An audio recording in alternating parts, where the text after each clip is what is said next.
नमस्कार प्रिय दर्शकों, हाजिर हूं मैं योगिनी एकादशी से संबंधित एक विशेष महत्वपूर्ण जानकारी लेकर। प्रिय दर्शकों, वैसे तो वर्ष में 24 एकादशी व्रत होते हैं, लेकिन योगिनी एकादशी आषाढ़ कृष्ण पक्ष की एकादशी को योगिनी एकादशी के नाम से जाना जाता है और ये एकादशी बेहद महत्वपूर्ण है। प्रिय दर्शकों, आज से पूर्व इस विषय पर मैंने कभी कोई कार्यक्रम नहीं बनाया, लेकिन आज अगर इस वर्तमान परिवेश में देखें तो लोग तरह तरह के रोग से ग्रसित हैं। वैसे तो ये एकादशी विशेष रूप से त्वचाजन्य रोग, कुष्ठ रोग, सफेद दाग इत्यादि से संबंधित समस्याओं के निवारण हेतु है, लेकिन मैं समझता हूं कि ये एकादशी किसी भी तरह के दीर्घकालिक रोग से मुक्ति हेतु लाभदायी है और किसी भी तरह के दीर्घकालिक रोग से अगर आप जूझ रहे हैं तो मुक्ति का ये सर्वोत्तम मार्ग है। 5 जुलाई 2021 सोमवार का दिन है और उसी दिन योगिनी एकादशी है। प्रिय दर्शकों, इस योगिनी एकादशी की एक कथा प्रचलित है। क्या करना है योगिनी एकादशी के दिन, किस प्रकार से करना है, ये मैं आपको अभी बताता हूं, लेकिन उससे पूर्व योगिनी एकादशी की जो प्रचलित कथा है और उस कथा का क्या मतलब है मैं वो आपको बताऊंगा। ये कथा एक अलकापुरी में कुबेर नामक राजा के संबंध में है। वो राजा शिव भक्त थे और प्रतिदिन भगवान शिव की आराधना किया करते थे। तो वहीं इस कथा का एक और पात्र है हेम नामक माली, जो कुबेर जो राजा हैं उनके लिए रोज फूल लाया करता है, पुष्प ला करके देता है, जिससे वो भगवान शिव की आराधना करते हैं। और एक बार ये होता है कि ये जो हेम नामक माली है इसकी एक पत्नी है विशालाक्षी नाम की।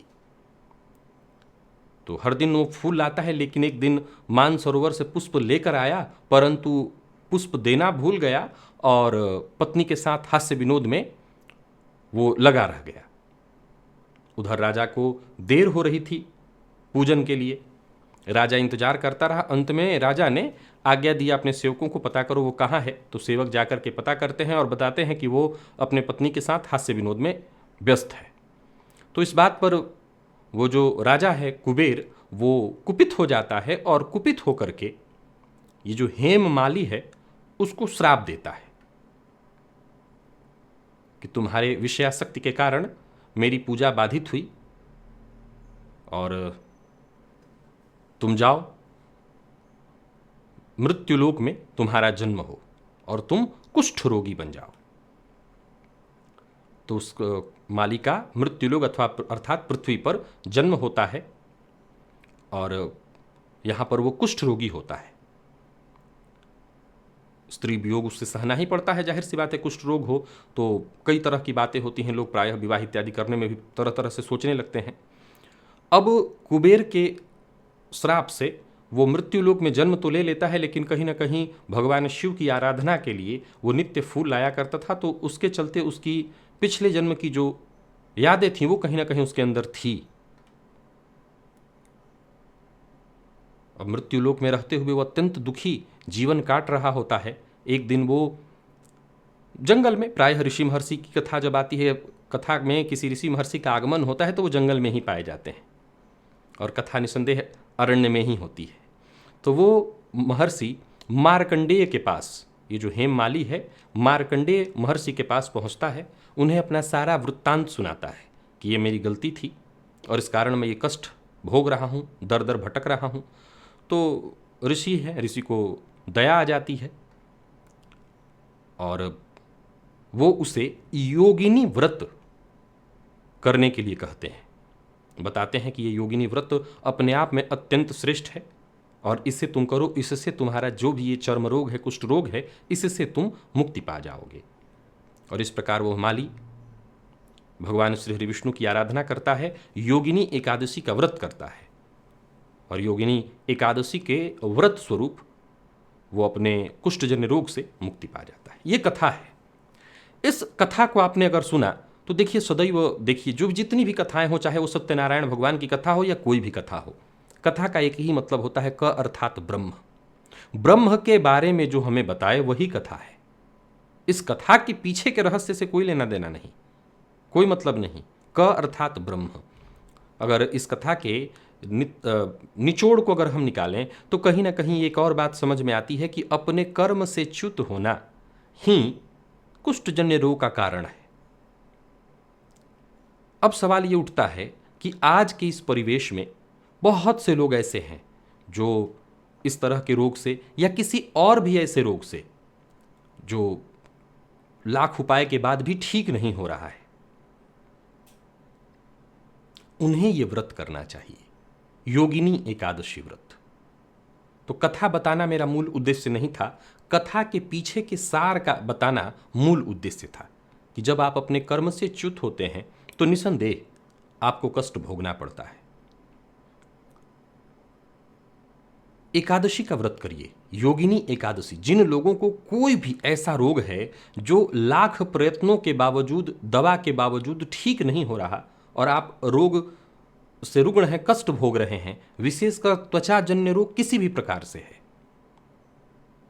तो इसके लिए शास्त्रीय विधान है योगिनी व्रत का। आप वैसे तो निराहार रहने का प्रयत्न करिए, नहीं रह सकते तो फलाहार करिए। और करना क्या है वो मैं आपको बताता हूं। वैसे तो इस एकादशी व्रत की महत्ता इतनी बताई गई है कि एकादशी का व्रत किया जाए तो 88,000 ब्राह्मणों को भोजन कराने का जो फल प्राप्त होता है, जो पुण्य फल प्राप्त होता है, वो इस योगिनी व्रत को करने से प्राप्त होता है और मनुष्य अंत में स्वर्ग को प्राप्त होता है इत्यादि। निसंदेह भगवान की आराधना की जाए तो स्वर्ग, जो कि मिलना ही मिलना है, स्वर्ग तो वही है जो आप अपने जीवन काल में सुखों का जो भोग कर रहे हैं वही स्वर्ग है। परम पिता में मिल जाना, न स्वर्ग न मुक्ति, किसी की कामना न रह जाए, ये हमारा मूल उद्देश्य है। खैर, 5 जुलाई 2021 को सोमवार है और उसी दिन एकादशी व्रत है, योगिनी एकादशी। करना यह है कि आप उस दिन व्रत रहिए, विशेषकर जिनको ये कष्ट है, त्वचाजन्य रोग, सफेद दाग इत्यादि, या किसी भी तरह का कोई कुष्ठ रोग है, किसी भी तरह का, और या फिर कोई दीर्घकालिक रोग है जिसका निदान करते करते आप थक गए हैं, बात नहीं बन रही है, पूरी श्रद्धा के साथ व्रत रहिए।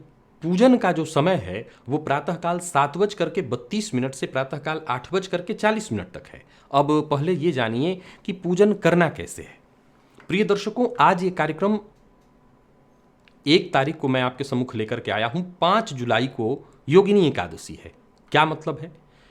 ज्यादातर देखा जाए तो लोगों के घर में भगवान श्री हरि विष्णु की शिला होगी ही नहीं है। जो भगवान विष्णु के को आप देखते हैं, ठाकुर जी को, वो ठाकुर जी नहीं होंगे, तो या फिर भगवान श्री हरि विष्णु की जो प्रतिमा है, विग्रह है, वो भी नहीं होगा। क्या करें? बहुत से लोग कहेंगे हमारे पास तो है नहीं, तो या तो आप व्यवस्था कर लीजिए। फिर भगवान श्री हरि विष्णु की पूजा में शंख की आवश्यकता होती है, वो नहीं होगा, वो चाहिए होगा इस पूजन में, तो उसकी व्यवस्था कर लीजिए। ये सब नहीं है तो कोई बात नहीं, आप अपने अपने पुरोहित जी को कहिए। आपके जो पंडित जी होते हैं, पुरोहित जी होते हैं, उनके पास अवश्य ठाकुर जी होंगे, अवश्य ही शंख होगा। अगर वो सत्यनारायण भगवान की कथा करते हैं तो उनके पास ये चीज अवश्य ही उपलब्ध होगा। कथा तो मैंने बता दिया, एक बार में आपको कथा याद हो गई। कथा का मूल अर्थ क्या था वो मुझे बताना था। कथा पंडित जी कह दें, आप खुद भी समझ लीजिए कथा। लेकिन ये जो समय मैंने बताया 7:32 से 8:40 के बीच का, इसी दौरान आप पंडित जी को बुलवा करके भगवान श्री हरि विष्णु की विधिवत पूजा करिए। विधिवत पंचोपचार भी कर सकते हैं, षोडशोपचार भी कर सकते हैं। तो पंडित जी आपकी पूजा करवा देंगे और पूजा करवाने के पश्चात भगवान श्री हरि विष्णु का अभिषेक करिए। शंख में जल, गंगा जल लेकर के, सादा जल नहीं, गंगा जल। अब गंगा जल जिनके पास नहीं वही विधि अपनाएं।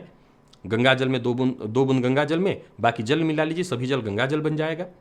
और उसी को जल को शंख में लेकर के भगवान श्री हरि विष्णु का अभिषेक करिए, उनके ऊपर अर्पित करिए। कैसे? तो श्री हरि विष्णु के 108 नामों से पंडित जी पढ़ते जाएंगे और आप ऐसे शंख में लिए रहिए जल और चढ़ाते रहिए। 108 नाम पूरा हो जाएंगे तो वो जल आपका जो सम्मुख आया है, अभिषेक का जल, अभिषेक करने के पश्चात पुनः भगवान की पूजा करके प्रतिमा को स्थापित करा दीजिए उनके सिंहासन पर। और आप पूजन इत्यादि के पश्चात 8:40 से 10 बजे के बीच 8:40 से 10 बजे के बीच वो जो जल निकला है भगवान श्री विष्णु के अभिषेक से, उसी जल से अपने शरीर का मार्जन करिए। मार्जन कैसे? शरीर में हर जगह जहाँ इस तरह के रोग हैं, दाग है, हर जगह पर जैसे समझ लीजिए कोई मलहम आप लगा रहे हों, डॉक्टर ने बताया हुआ है कोई मलहम आप लगा रहे हों, समझ लीजिए श्री हरि विष्णु का ये प्रसाद सबसे बड़ा मलहम वही है। और वो पूरे शरीर में चारों तरफ जहाँ विशेष रूप से त्वचा में रोग है, उस रोग पर पूरी तरह से शरीर में लगाइए। नियम है कि एक ही दिन लगाइए। मैं सलाह देता हूं कि लगाने के पश्चात थोड़ा सा बचा के भी रखिए और उसको कुछ और दिनों तक लगाइए। ये निसंदेह ये श्रेष्ठ है और श्रद्धा से किया जाए तो जो काम दवा नहीं कर पा रही है वो ये करेगा। तो श्रद्धा चाहिए आपकी, और श्रद्धा के साथ अगर आपने इस प्रयोग को किया तो निसंदेह आपको लाभ मिलेगा। अब बारी आती है कि पूजन आपने कर लिया, शरीर का मार्जन आपने कर लिया, बाकी के दिन व्रत रहिए, भगवान श्री विष्णु की आराधना करिए। पारण तो अगले दिन ही करना चाहिए, लेकिन आज अगर आपसे बर्दाश्त नहीं होता तो फलाहार करके रहिए। अगर घर में कोई बहुत छोटा बच्चा है, मान लिया जाए किसी छोटे बच्चे को ये तकलीफ है, तो फिर उसके माता पिता, अगर उसकी उम्र 12 से 15 वर्ष के बीच की है तो उसके माता पिता, या अगर वो फलाहार पर बच्चा रह सकता है तो फलाहार पर उसको रखा जाए, और अगर नहीं रह सकता तो फिर उसके माता पिता संकल्प लेकर के कि उसके लिए कर रहे हैं, आप ये काम करके उसके शरीर में ये जल लगाइए, भगवान पुंडरीकाक्ष की कृपा होगी और निसंदेह समस्या से मुक्ति मिल जाएगी। तो प्रिय दर्शकों, इस कार्यक्रम को आपके सम्मुख लाने का उद्देश्य था। जरूरी नहीं हर किसी के लिए कार्यक्रम है, और चाहिए भी नहीं किसी को इस तरह का कष्ट न हो, लेकिन जिनको ये है उन तक पहुंचाना आपका काम है, ये आपकी जिम्मेवारी। इसलिए मैंने इस वीडियो को पहले बता दिया। राशिफल वाले दिन बताता यानी 5 को, तो सभी लोग कहते कहाँ से हम कर पाएंगे, लेकिन ये करना है। बहुत सारे लोग इस तरह के रोग से ग्रसित हैं और दुखी भी हैं, उन तक ये वीडियो पहुंचाइए और उनकी मदद करिए। आज के लिए बस इतना ही, इजाजत दीजिए, पुनः मुलाकात होगी। तब तक के लिए नमस्कार।